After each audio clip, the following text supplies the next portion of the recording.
dois senhores a lutar.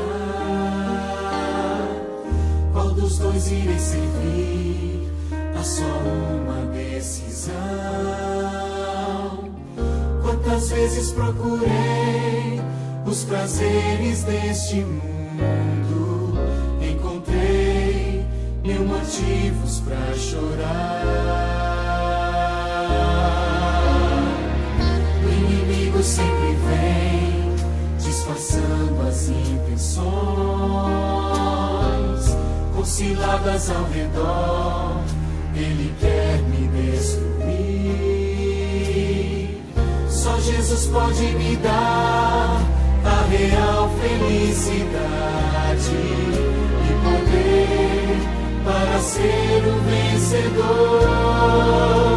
Sou de Jesus, o Senhor da vitória, o alimento, a vida, rocha eterna da salvação.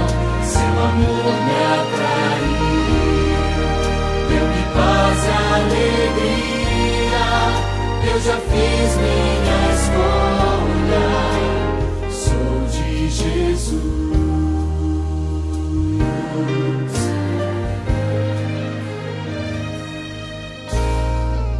Decide testemunhar, mesmo em forte provação, rejeitando pela fé o pecado e seu sabor. No caminho de Jesus estarei sempre seguro, e assim eu prossigo rumo ao céu.